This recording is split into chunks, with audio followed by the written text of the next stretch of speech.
which is provided to us by Lydia Guci and Carol Robbins at the Bureau of Economic Analysis. And it's an interesting webinar today, discussion dealing with data and data access and some very interesting new concepts and measures that we have. Just to get us started, Carol and Lydia work at the regional directorate of the Bureau of Economic Analysis. The BEA provides several key data sets for regional analysis, these including quarterly and annual state personal income, local area personal income for 381 metropolitan areas, gross domestic product by state and metropolitan area on an annual basis. And what we'll be talking about today relates to the PCE project, and it's part of a series of new statistical products that the BEA is currently or has recently developed. These include experimental quarterly GDP by state, which are possible because of the BEA's newly developed quarterly GDP by industry. Also, the prototype real personal income by state and metropolitan area, which includes geographic deflators. I think we'll find very interesting, and also the prototype personal consumption expenditures by state statistics, which we'll be talking about today. So we'll have an opportunity to take questions at the end of the presentation, but during the course of the presentation, you're more than welcome to ask questions using the chat box in the lower left-hand corner. You can just type in there if you have a question, and we'll try to keep up to date with those and present those questions as they come. Most general questions, if we can kind of leave those towards the end of the discussion, and there'll be plenty of time to discuss this further. So, on that note, I'll go ahead and turn the presentation over to Lydia and Carol. Thank you, Steve, and thank you to the North Central Regional Center for Rural Development for organizing this opportunity for Lydia and I to share our recent work on personal consumption expenditures by state. So, PCE statistics show what kinds of things households consume and how much they consume of them. BEA has produced these data quarterly and at annual frequency for many years for the country as a whole. What we have not had has been state-level statistics. So what I'm going to do today is talk a bit about why we are doing this and some of the measurement concepts we think that you'll need to know to get a good sense of why this is valuable. I'm going to talk a bit about the methodology and the data sources. However, if you want the excruciating details at the end of the presentation, I will recommend our working paper to you. And then I'm going to turn our discussion over to Lydia and talk about some of the key data quality issues that we dealt with as we evaluated our statistics. And Lydia is indeed the person responsible for much of that work. Then the talk will return to me, and I will show you some of the highlights of the results, some of the things that we think can be done with the statistics. Then talk a little bit about what BEA's plan is for this project going forward and when you can actually expect to be able to download some numbers on spreadsheets. As we get to the end of the talk, we're going to have a discussion question where we would like to get some polling from you about the kinds of uses that you think these statistics will be valuable for. Personal consumption expenditures by state are some of the most frequently requested statistics that BEA doesn't yet produce. So some of the things that data users have told us they would like these statistics for would be fiscal policy analysis, so perhaps thinking about tax policy, regional macroeconomic modeling, input-output analysis. Some people ask for these for geographic marketing information. And more recently, we have heard requests for measures of PCE as a measure of economic well-being. And there is a perspective that suggests that consumption may be as good or better a measure of economic well-being than gross state product or even disposable personal income. So prior to us putting this project together, if you were interested in trying to get an estimate of PCE by state, well, what would you do? One thing that has been done in the past is to take the economic census series of retail sales and begin to build a set of estimates around that. However, these data are available at the state level only every 5 years. So that means that you've got some in-between years where you wouldn't have information. Another alternative would be to use state tax receipts for states that collect sales tax. And indeed, for example, in the state of Texas, the Federal Reserve Bank of Dallas puts together an expenditure series based on these state tax receipts. And then, absent those two approaches, one could take national personal consumption expenditure categories and then scale them down to population or income. But of course, there's limited additional information in that kind of a transformation. So some of the things you need to know about PCE to get a better sense of what we're doing and why is that one of the more important perspectives is to put together a framework that's going to align state personal income and expenditures. So what we really want to do is get the same geography of residency. Personal consumption expenditures is really a term of art in the national income accounts. It's one of the components of final demand, and it includes not only out-of-pocket spending, that which you might spend with cash, a credit card, or write a check for, but also spending on behalf of households. So some examples of spending on behalf of households would be healthcare that's reimbursed through Medicare or other government programs. Similarly, employer-provided life insurance would be personal consumption expenditure because indeed it is consumption by the household even though there is third-party payment. Additionally, there are imputations in the personal consumption expenditure accounts, and these are entries into the accounts that provide an equivalent value of services for things that are provided without an explicit transaction. I think the easiest example is owner-occupied housing. So perhaps if you own your own home, you are receiving a flow of consumption services for that house, but you're not necessarily paying a monthly rent for it. So there is an imputation in the accounts for owner-occupied housing. Another area where there is an imputation would be financial services without explicit payment. And an example of that would be a free checking account.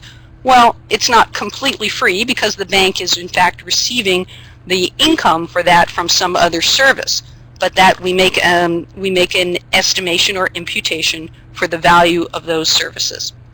Finally, personal consumption expenditures also includes the net expenditures of nonprofits. So what that is the value of services that are provided without charge to the households, and we're going to calculate that as the total expenditure of the nonprofits less how much the household paid for it. So if you went to a nonprofit hospital and you paid a certain amount, we'll subtract that out to avoid double counting. What we have here on this slide is a listing of the categories that we are creating these estimates at. So we have 16 categories that covers all of PCE, and we have 8 categories of goods and 7 categories of services. So for example, within durable goods, we would provide you measures by state of motor vehicles and parts. We would provide furnishings and durable household equipment. But at this first go-round of our statistics, we are not going to be able to provide you statistics for sofas versus armchairs. Within the service sector, there are several categories that are very large. Housing and utilities is a category that makes up, in the year 2012, about 18% of PCE. Healthcare is about 16.6%. So the estimates that we are putting together at this moment are time series 1997 to 2012, and these are nominal or current dollar estimates. That is to say, we have not yet accounted for the variation in regional prices. We'll talk a little bit more about that at the end of our talk, because that's one of our long-term goals. Two of the things I think that are most important about what we are doing is that we are holding to the definitions and concepts that are used at the national level in BEA's national income and product accounts, and also the residency concepts of the EA's regional income accounts. And that then is so that our statistics can be used together. We're going to be able to use expenditures and income together. So how do we actually do this? So you're probably thinking, well, what kind of survey data can they possibly have that's going to cover the whole realm of personal consumption expenditures at the state level? Well, this really is a small area problem like other ones in regional statistics, where what we have is we have national expenditure data that we're going to take advantage of, and that would be our national PCE statistics. These statistics come from very large surveys with very frequent samples. So for example, for many categories of retail sales, you have not only quarterly estimates, but you may also have some monthly numbers.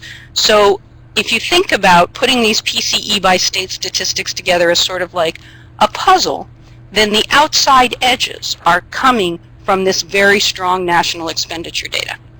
Then, to fill in within the states and years, we have a sparse data problem. We have smaller sample size. For example, from the economic census for some of our categories, we have information only every 5 years. So what we are going to do then is use geographic detail that's available from supplementary wage and salary data, QCEW, Quarterly Census of Employment and Wages, from the BLS, and we're going to use that to help us fill out. So, a little bit more specifically, what is it that we do? Our first step is to create nominal annual state expenditures for very detailed categories. We do this in two basic ways. First of all, we have some consumer-based data from the Bureau of the Census and many other sources.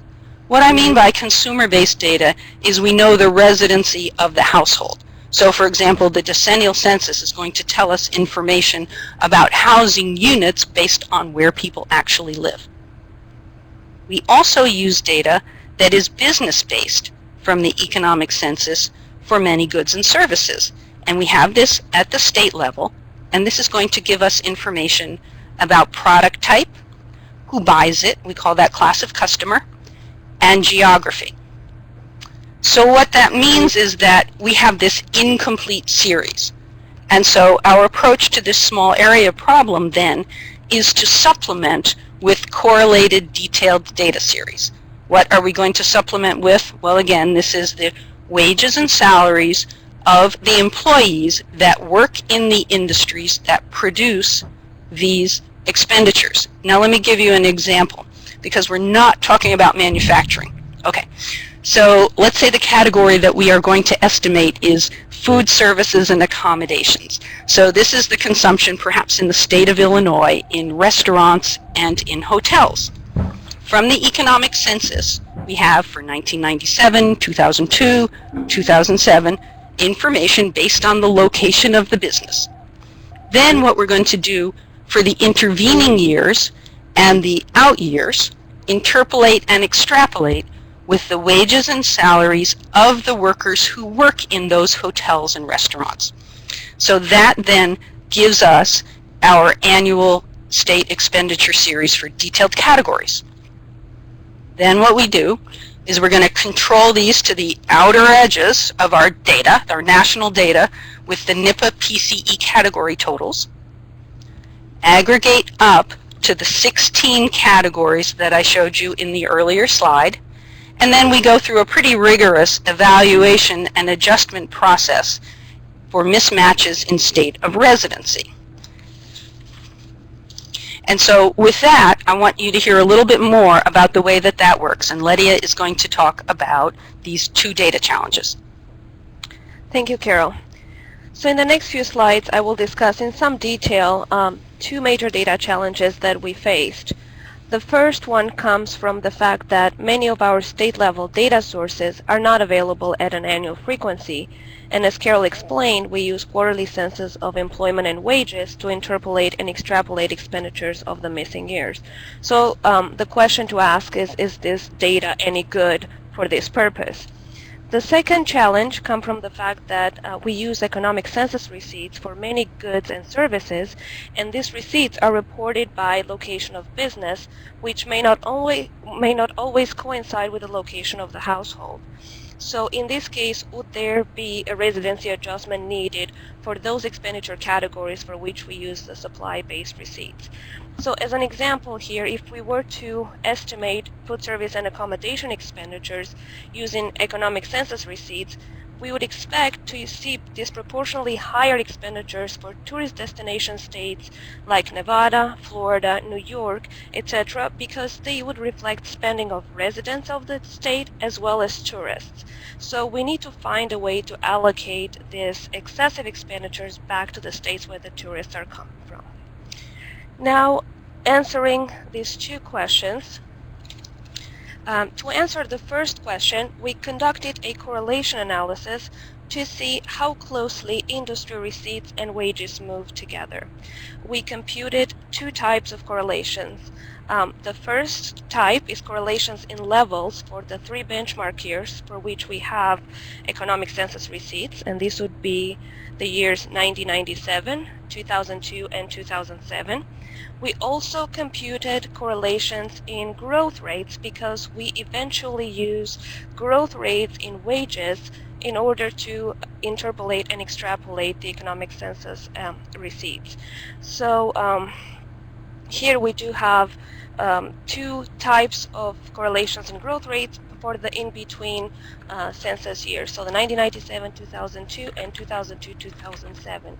So in the table that is shown in the slide, we have a selection of a handful of industries from different sectors, and just sticking with our food services and accommodations example, if we look at next industry 7221, which would be full service restaurants, this would be one of the industries whose receipts we're going to use for food services. We can see very high correlations in levels for all the three benchmark years, as well as pretty high correlations in growth rates, about 0.7 for the 1997-2002 period and 0.75 for the 2002-2007 period.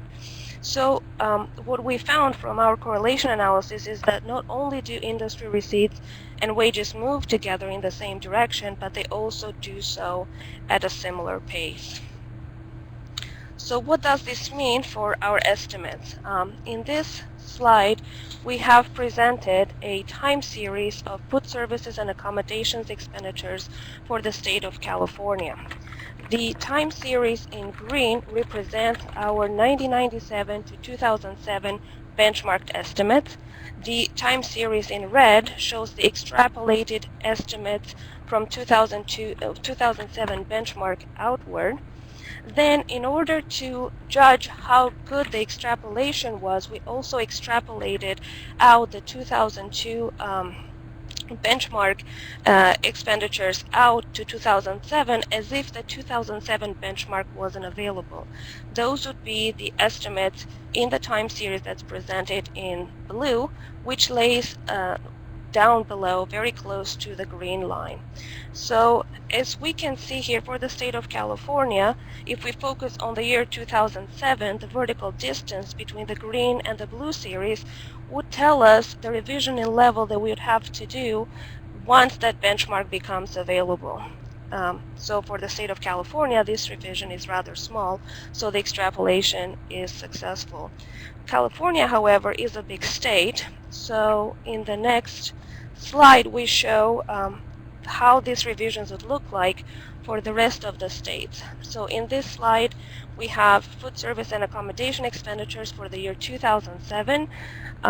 In the blue bars we have the extrapolated expenditures from the 2002 benchmark. In the red bars we have the benchmarked estimates. So the revision in level in this graph would be given by the difference in the bar heights. And as we can see, across all states, these revisions are rather small. So we conclude that the QCEW data works well for interpolation and extrapolation of these expenditures. The next question that we wanted to answer was whether a residency adjustment was needed for those expenditures that we had used economic census receipts. In order to answer this question, for each category of spending, we calculate 3 analytical ratios to identify states with expenditures that we consider outliers. And for our purpose, outliers are just different expenditures from the rest of the states. And this does not necessarily mean that this is evidence of out-of-state spending. In fact, we would expect regional variation in spending because of variations in disposable personal income, relative prices, demographic, and regional preferences. Now, if the magnitude of the expenditure can't be explained in its entirety with these variations, then we look for factors that would explain out-of-state spending. The economic literature documents a number of factors that could explain out-of-state spending, the major ones being travel and tourism, as you would expect, transportation, transportation hubs, sales tax differentials, and retail leakage. Retail leakage refers to the case when certain retail stores are not available in an area, either because the population is sparse or there are very high rents for commercial properties. An example of these would be District of Columbia not having car dealerships. So residents of the district have to go to either Virginia or Maryland in order to buy the cars. With that said, in the next slide, I provide a little more detail on these analytical ratios that we use for evaluation. The first ratio is the ratio of state PCE to state population, or per capita spending. We compare this ratio across the different states as well as with the national average. The second ratio would be state PCE to state disposable personal income. This ratio would tell us how many cents per dollar of disposable personal income is spent within a state in a particular PCE category. So these first two ratios just scale expenditures by population and income so that we'll be able to compare them. The third ratio is a state ratio of household spending to business receipts. In fact, this is a ratio of budget shares computed with two different data sources. The first data source is a spatial tabulation of state-level CPI cost weights that are put together by the Regional Price Parities branch for the Regional Price Parities project here at BEA. And as we know, the CPI cost weights come from the Consumer Expenditure Survey. The second data source is the economic census that we use for our expenditures. So this third ratio pretty much tells us what share of a state's total PCE goes to a particular category as reported by households versus businesses. So we would expect that a ratio close to 1 means that households and businesses report similar expenditures, and therefore there will be no evidence of out-of-state spending. If this ratio is below 1, then households report fewer expenditures than businesses, which we'll take as one indication of out-of-state spending. So how we evaluate these three ratios together, we consider evidence of out-of-state spending if we find disproportionately high per capita spending within a state, disproportionately high PCE to DPI spending, and a very low EC to CE ratio. So this third ratio, if it's low and the first two ratios are high, this is evidence of out-of-state spending. As far as the residency adjustment, we adjust for residency when we find, as I said, sufficient evidence for out-of-state spending, and also when there is a good category match available in the Consumer Expenditure Survey data. The way that the adjustment is made is that we replace the census-based share with the share from the household survey, and we rescale our estimates to match up to the national accounts total. What this method does for us is that it allows us to make few adjustments as needed, and also it preserves the growth rate in the original time series, so we are not changing the original time series. Just to give you an example of how these ratios look like, again here we have food service and accommodation expenditures for the year 2007. We have in the second column computed the per capita values For the United States, this is close to $2,000. For the state of Illinois, these per capita expenditures are a little over $2,000, about 1% higher than the national average, whereas for the state of Nevada, the per capita expenditures would be $6,000 and over $6,000, or 200% higher than the national average.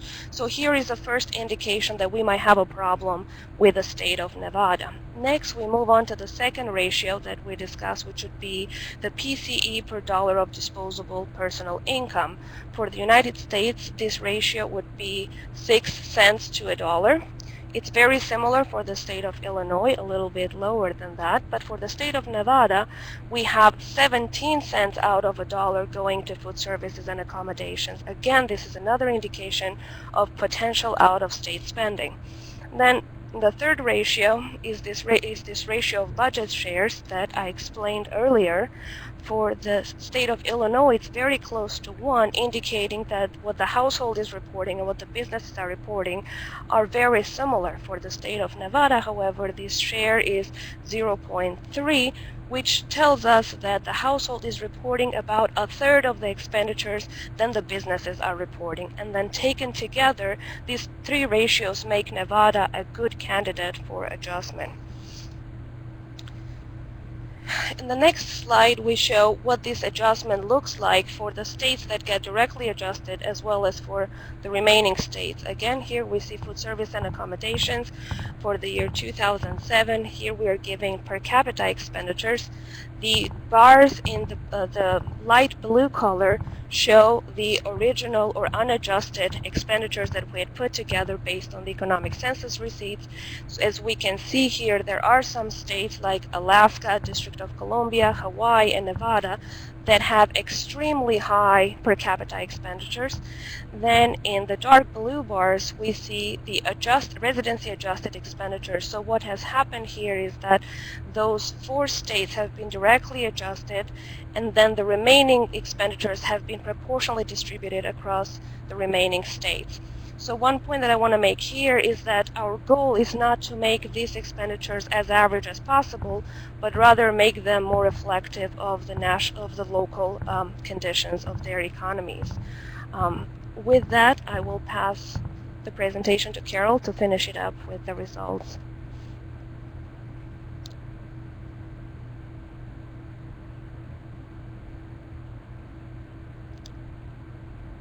Carol? Be sure to turn your mic back on. Yep.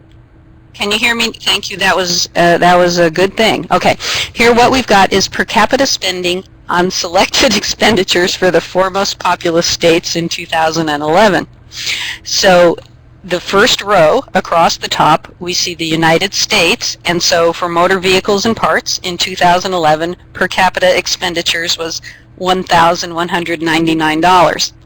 For housing and utilities, quite a bit more, $6,194, and then you can see healthcare, gasoline, and other energy goods. So some of the things to point out as we begin to look at them is that for motor vehicles and parts, we have a fair amount of variability across states. In California, we have below the U.S. average in terms of per capita expenditures. In Texas, we have substantially above the U.S. average. And then you can see again, New York below, Florida above. For housing and utilities, the variability across states is very large. So around that U.S. average of $6,194, in California, we have $8,797, and in Texas, the per capita expenditures is less than half that amount. And again, a bit above average in New York, a bit above the New York value in Florida. Healthcare is more tightly packed around the U.S. average, but again, you see variability. And of these 4 most populous states, New York has the highest per capita expenditures at $6,749. The last column, gasoline and other energy goods, does vary across states, and we can see that California is below average, Texas quite a bit above average. So what I want to do now is take a look at these results on a map, and we can begin to get a sense of the geographic variability of per capita expenditures. Let's see. Whoops.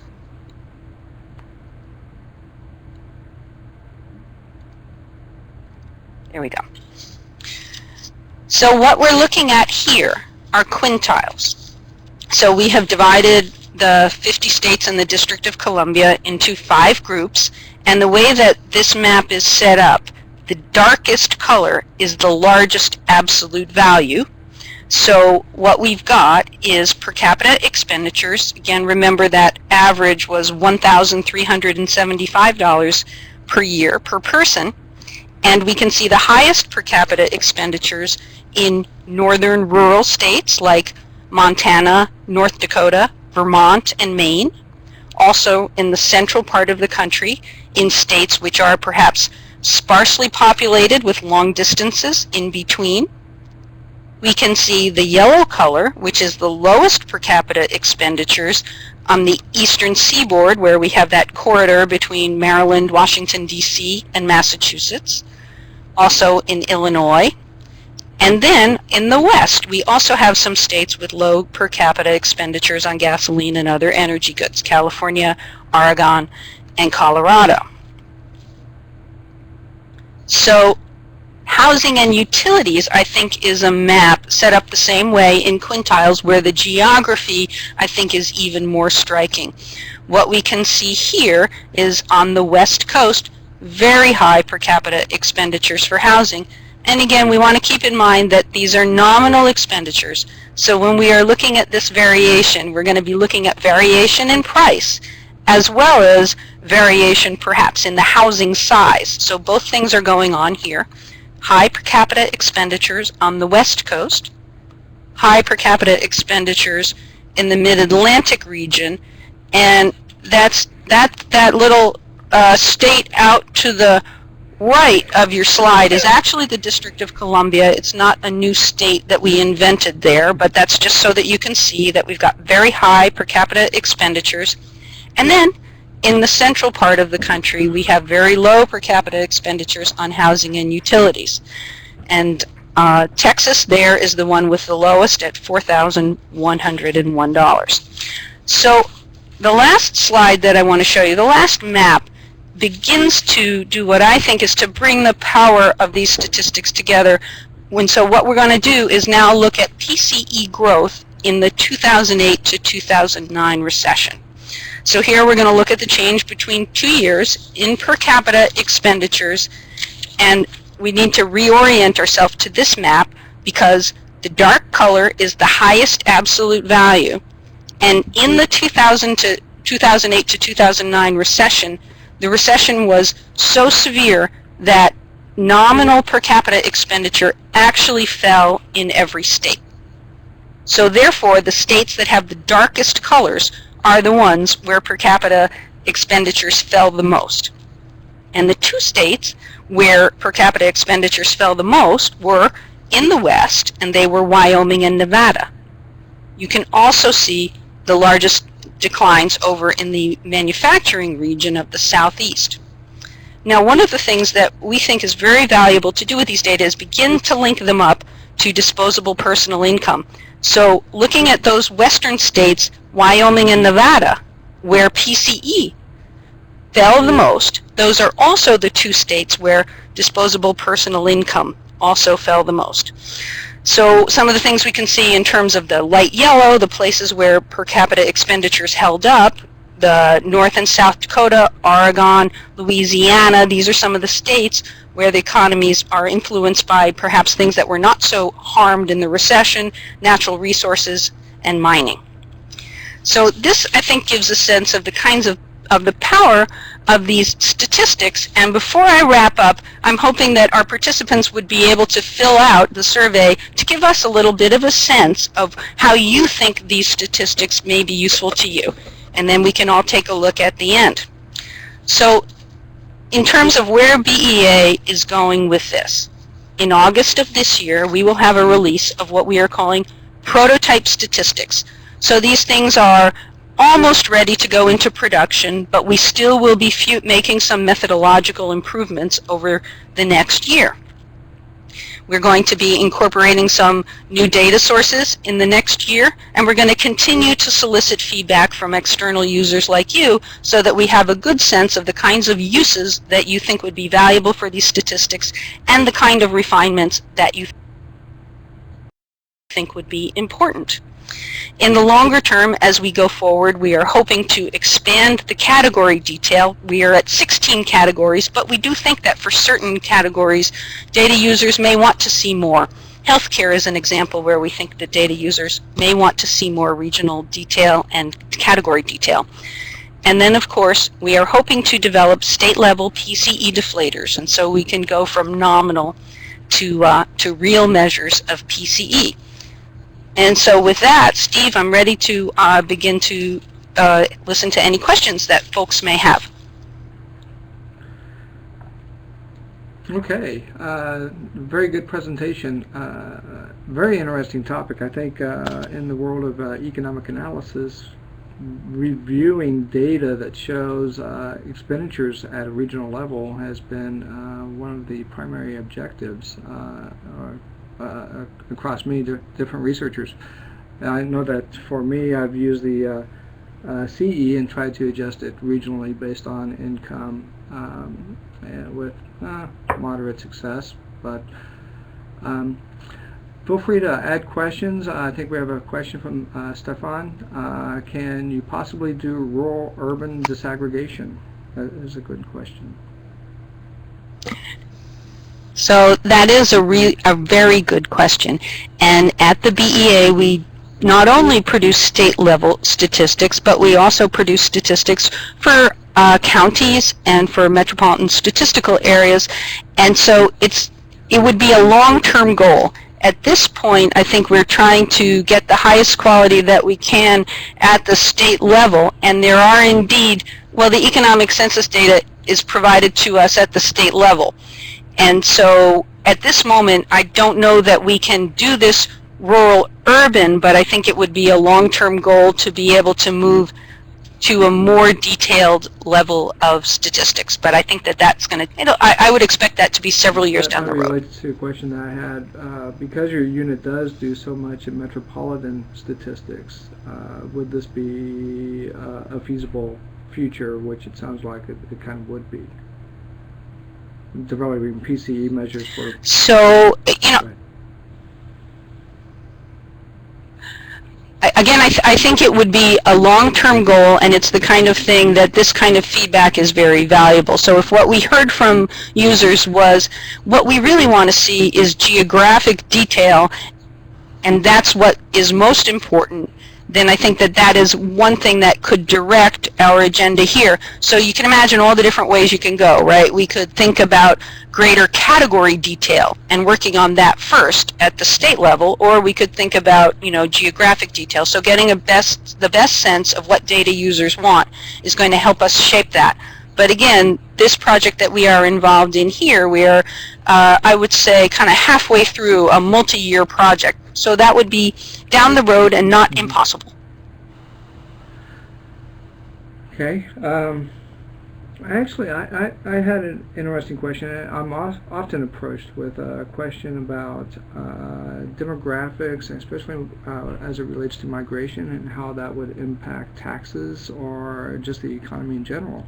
How do you see this data being used for something like that? That is following demographic spending type patterns or relationships between demographic groups like the aging population or migration and impacting personal consumption expenditures.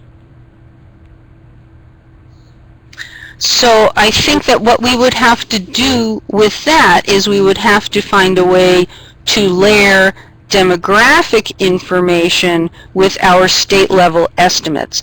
And the sources that we are working with do not primarily provide us with expenditures by demographic group.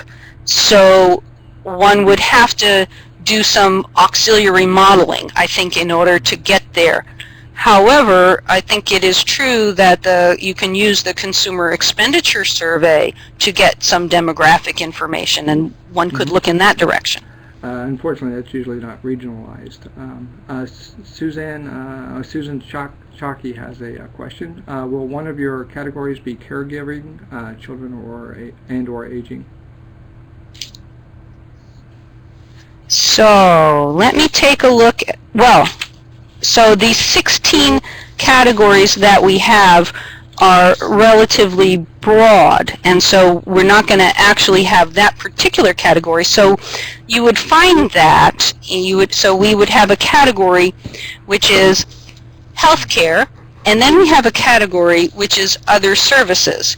And indeed, paid caregiving would be in that category of other services. Our current plans do not include providing more detail than other services and healthcare. However, again, this is something that would be a multi-year process. If this is the kind of thing that data users are most interested in, I think that that's not impossible to do. But again, it would be, is your interest, Susan, paid provision? Because that's the kind of, those would be the kind of estimates that we would be able to make.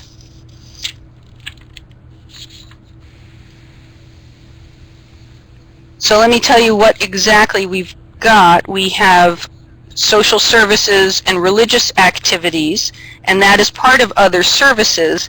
And within that, we have child care providers, residential mental health services, family services, and those kinds of things. And so those particular expenditures that you're talking about would be subsumed within that category, other services.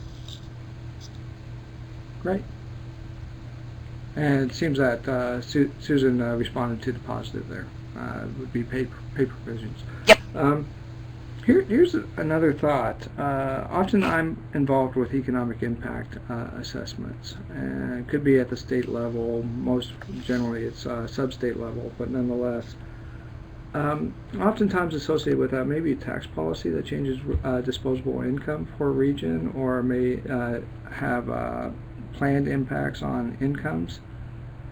How would one go about trying to relate changes in personal consumption expenditures to changes in income for such modeling within a state? Would that, or? So I think that, yeah. So my thought is that what has not been available has been these personal consumption expenditures by state, and indeed that's one of the issues I think that people want to use this for. So one could imagine looking at our historical data and say, what's the impact on overall PCE by state, or even PCE by state in different categories in response to what would be, I guess, an exogenous shock, right? Some tax change that took place in the past. That seems to me one way one might look at it. That makes sense. But let's see, just given that the nature of the data and how the data is generated, would there be almost a one-to-one relationship between personal income? Because even though you're using QCW to extrapolate, how does personal income play into that extrapolation? So that's a very good question, and it's not the case that I don't believe it's the case that there would be a one-to-one relationship between the income and the expenditure, because what we're doing is we're using economic census data from the benchmark years, okay, and that is an independent data source from income. And then in between those years, we are using not the incomes of everybody in the state, but the incomes of the people who work in the industries providing that service. Right. We are using that as the interpolator in between those benchmarks. And so from my perspective, the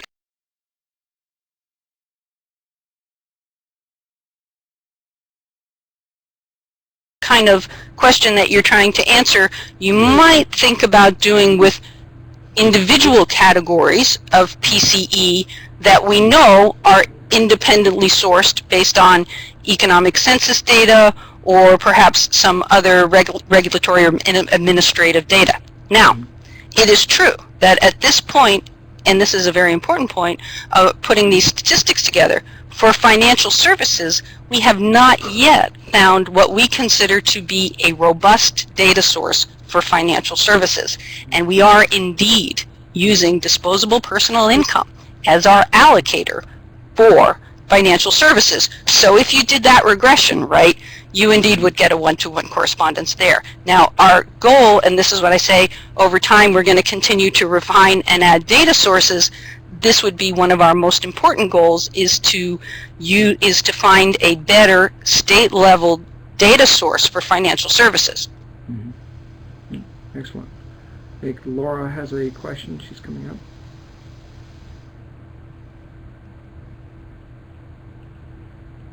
Let's see. Perhaps I missed this. Here's a question. Perhaps I missed this, but are you planning to link this information to income classes identified in the CES? So that's not immediately on our agenda, although I think it's interesting that we're hearing this kind of information, that that's what data users are interested in. So I think that we would put that on our to-do agenda as something down the road, but it's not something that you will see in the next few years. Okay. Do we have any other questions? I think Laura's question's still out. And there we are. Okay, Laura has a question here. Can you provide more information about the additional healthcare expenditure categories? So yes, okay, the data source for that is the Center for Medicare and Medicaid Studies has a state-level health expenditure account. And the Center for Medicare and Medicaid Studies has many of the same data sources that we have at the BEA. So, for example, they are using economic census data from hospitals and doctors' offices and things like that. However, they have one piece of data that we do not have, and that is Medicare claims. And what they are able to do with those Medicare claims data is they have information on the location of the hospital as well as the residence of the patient. And so what they're able to do is make the residency adjustment that Lydia was talking about that we do, and they are able to do that for hospital expenditures. And so we are using their state-level healthcare expenditure accounts to put our estimates together. Excellent. Do we have any other questions? I might have one last question. When do you expect this data to be released, if it is released? So are you talking about the next round of our personal consumption expenditures by state? Well, released to the public so that researchers would have access to it. Yes. Yes, so we have a date of August 7th. It actually is currently on BEA's release calendar, and we will have spreadsheets up. And we will have them for our 16 categories of expenditure, and we will have them for 1997 to 2012.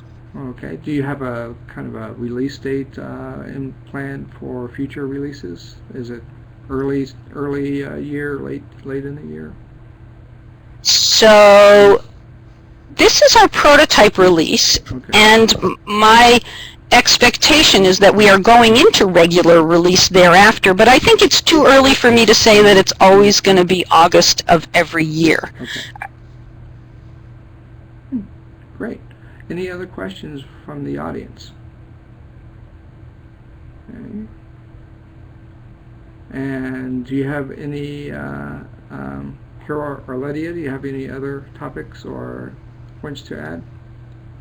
So I guess if anyone wants to follow up and get in touch with us, the very last slide has links to our working paper, which goes into some detail of the work that we did in our analysis. the survey article in our BEA publication, which is the Survey of Current Business, and that is a more summary article, but relative to the working paper, it's going to tell you a little bit about the recession impacts, and that wasn't in the working paper, so some people may be interested in that. And then there is my email address for contact information. Excellent. Hope we all get a chance to take a look